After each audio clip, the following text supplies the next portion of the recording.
انصاف اور رواداری۔ قاضی ابو یوسف نے اپنی کتاب الخراج میں بیان کیا ہے، ایک مرتبہ امیر المومنین حضرت عمر بن خطاب رضی اللہ عنہ ایک گلی سے گزر رہے تھے۔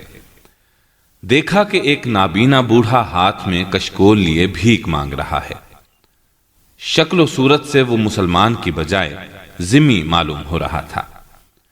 حضرت عمر بن خطاب رضی اللہ عنہ نے اس کے بازو پر ہلکی سی ضرب لگائی اور پوچھا، اہل کتاب کی کس قوم سے تیرا تعلق ہے؟ نابینا بھکاری کہنے لگا، یہودی ہوں۔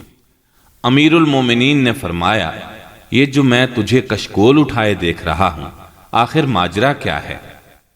نابینا بھکاری بولا، ایک تو جزیہ ادا کرنا ہوتا ہے، دوسرے میری زندگی کی ضروریات بھی ہیں، اور تیسرے میں بوڑھا ہوں، اس لیے کما نہیں سکتا۔ پھر میری ضروریات زندگی کا مسئلہ کیسے حل ہو اور جزیہ کہاں سے ادا کروں؟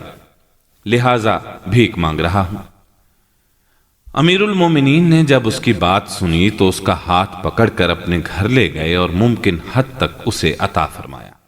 پھر بیت المال کے خازن کو بلا کر حکم دیا، انظر هذا وضرباء فوالله ما انصفنا الرجل ان اكلنا شبيبه ثم نخذله عند الحرم انما الصدقات للفقراء والمساكين۔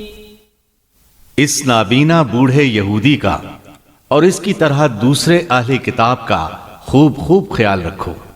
اللہ کی قسم، ہم نے اس بوڑھے یہودی کے ساتھ انصاف نہیں کیا۔ اس کی جوانی میں تو ہم اس سے ٹیکس لیتے رہے اور بڑھاپے میں ذلیل کر رہے ہیں۔ یقیناً صدقات و خیرات فقراء و مساکین کے لیے ہیں۔ لہٰذا یہ بوڑھا نابینا اہل کتاب کے مسکینوں میں سے ہے۔ پھر امیر المومنین نے اس بوڑھے سے اور اس کے مانند دوسرے اہل کتاب سے جزیہ ساقط کر دیا۔